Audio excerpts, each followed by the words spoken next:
Hello, my name is Mark Ivansich. I was a teacher at Parkville School Division for 28 years and they used to call me Mr. I had retired several years ago and was living the dream, going to the gym every day, working out, thinking life was peachy keen. And out of the blue, I had a stroke. And for those of you who don't know what a stroke is, it's when you have blockage in your artery and it deprives blood to your brain. And it can lead to long-term damage. So going through this process, what I try to do to help me heal, because it wasn't just the physical, it was also the emotional recovery. Because think about it, just like that, all the things you love to do are taken away from you. And I was a very active type. So the one thing I did was I wrote a book and it's called At the Stroke of Midnight and I'm Still Here, Bamarama Slamma Jamma. Now this talks about my journey from basically being close to being on my deathbed to the highlight, which you can see in this picture, is a mountain trip I took. So,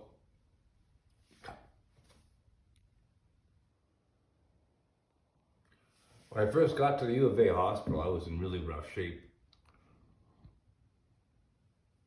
And they thought I might never be able to walk again. Devastating. And what had happened was the night before, I was playing hockey and I was so fit because I was going to the gym every day. I was just flying all over the ice. Got off the ice and it felt like my face was falling, skin was falling right off my face, my cheekbones. So I drove home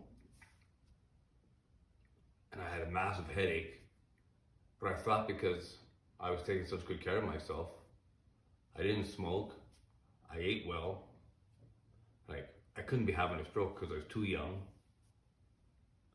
And I didn't want to wake my wife up because I played hockey till midnight and she had to go to work the next day. So I went down to the man cave, thought if I slept it off, everything would be fine. But sure enough, no, my wife came down to check on me in the morning and I was just a mess. Called the ambulance, they took me right to U of A. They did a procedure to unclog the clot. And then it was the arduous recovery tour.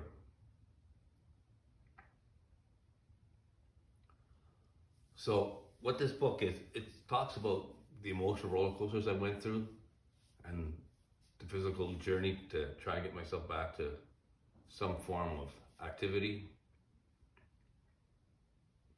And it's also a show of respect and appreciation for all the people that stepped up for me. I had so many friends that came to visit, hockey guys, former students, family. And it just goes to show that when someone is down and out, how the simplest gesture can make such a positive difference. And I also have to give a lot of credit, and I do in the book, to the nursing staff, my therapists, because like I said, they thought I'd never walk again. Check this out, look at that. Squats, boom. One-legged, this was the bad leg. One-legged squat, there you go. Now my left arm is still pretty useless, but that's for now. I'm gonna get that back too.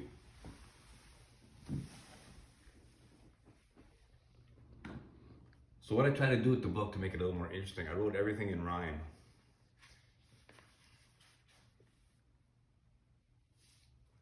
I go to my first therapy session and they want me to stand. Squeeze your butt cheeks, they demand. I've got to get them to understand. I've been given laxatives, so trust me, I am.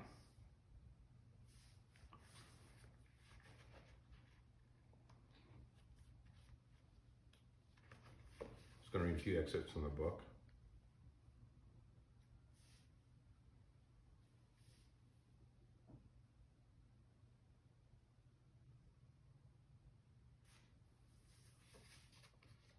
So one of the main focuses of this book is based on this picture. You can see me on a mountain ridge. I used to take, for 15 years, I would take grade 9s up to the top of this mountain ridge. It was part of this life skills class I used to teach. And it was just an activity showing teamwork and camaraderie.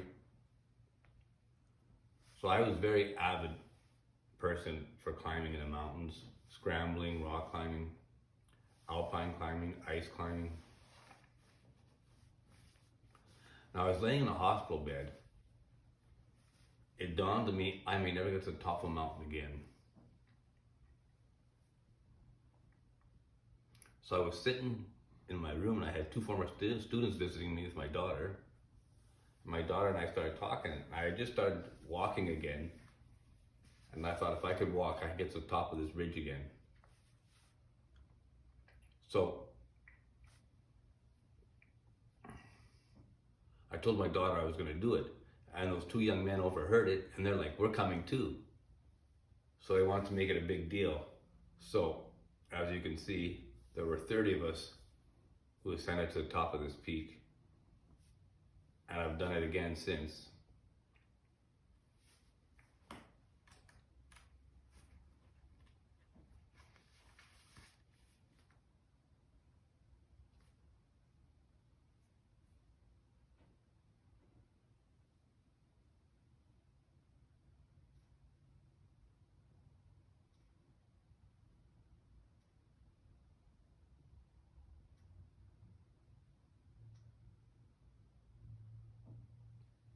Not only does a stroke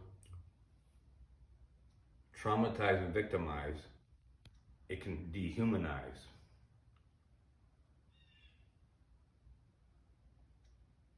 Because the simplest of tasks, for assistance I must ask, and my frustration I must mask.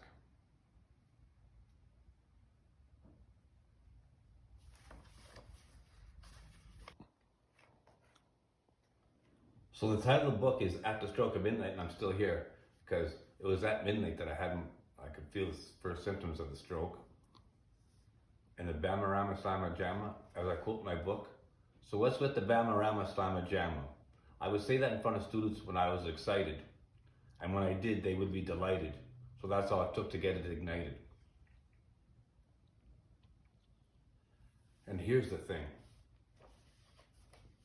I was known as Mr. I, and I was known for my enthusiasm and energy.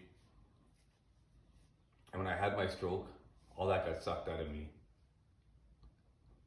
And I felt like I had died.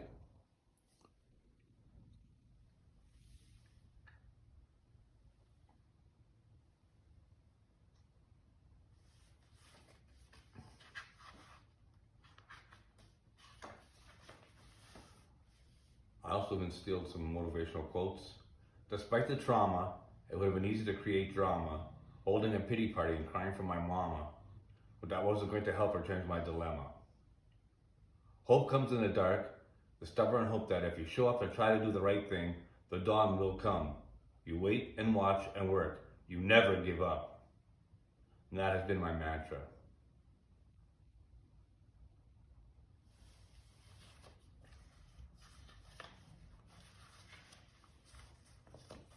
I've tried to instill some humor in the book as well.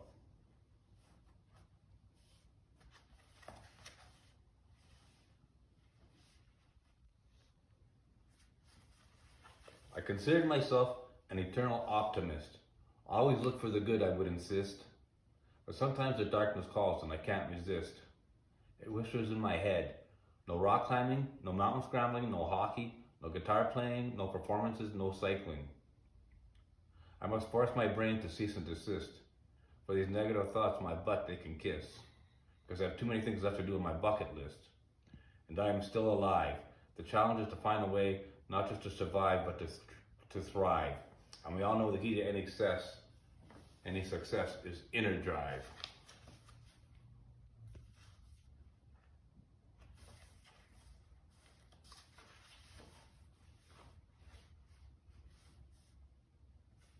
I used to do bullying prevention performances for junior high schools, and a big component of that was my guitar. Of course, right now I can't play guitar, but I will again someday.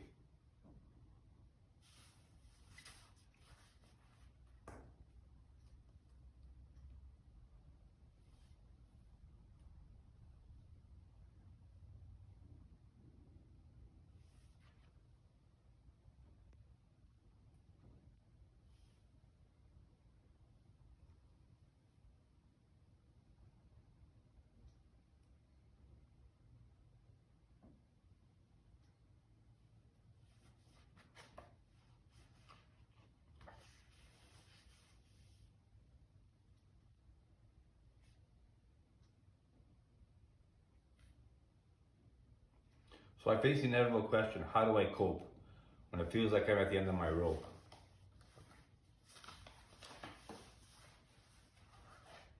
The answer is always the same, it's hope, even though I climb a slippery slope. This would be much easier to do if I could use my left hand.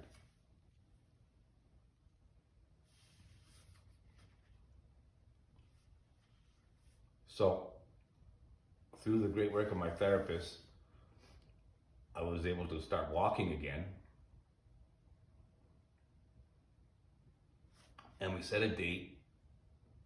It was actually 4 months to the very day I had my stroke to climb Sulphur Ridge in Jasper. There are 30 of us, and what an amazing experience.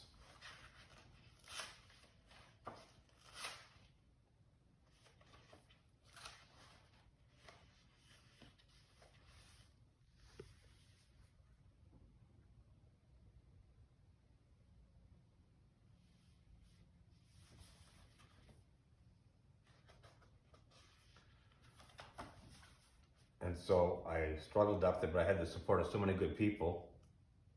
It was just an amazing day.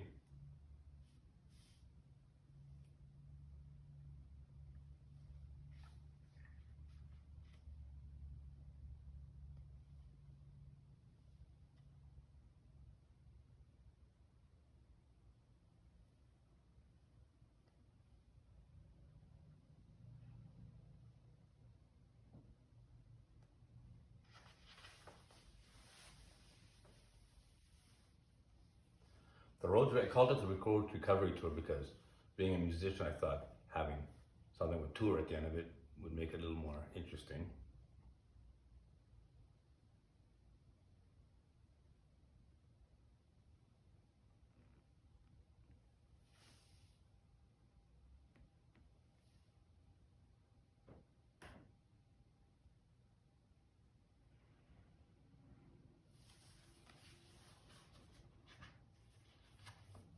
You're just going to have to read how it ends.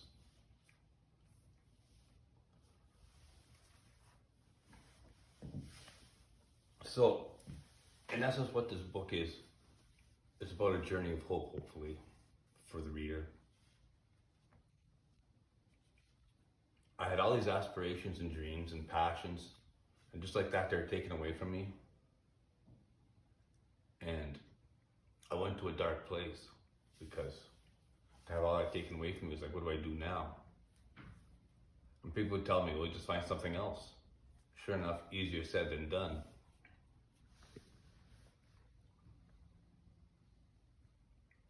One thing is, when you go to a dark place, you do the thing that's the worst thing for you. You pull away, you don't want to interact with people. And that's what I was doing. And then I decided to start going back to the gym. Even though I felt like a freak because I don't walk normally. Can't move my arm.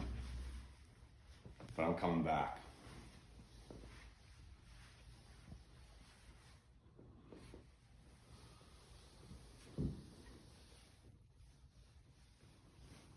The road has been hard, but I will persevere. Just like what you're going through, you will persevere. For example, this summer, I've been on top of 4 different summits.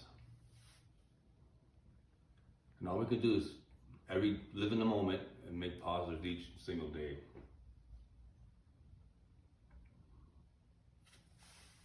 So you can get this on Amazon, get your copy. And I would just like to give myself another little promo. Within the next month, I'll be releasing my second book. It's called The 1% Challenge, where I challenge the reader to improve each day by 1%. And that could be trying something different, sharing a laugh with a friend, family member, stranger, enjoying a delicious meal. Do one little thing every day to make today just 1% better. Live in the moment.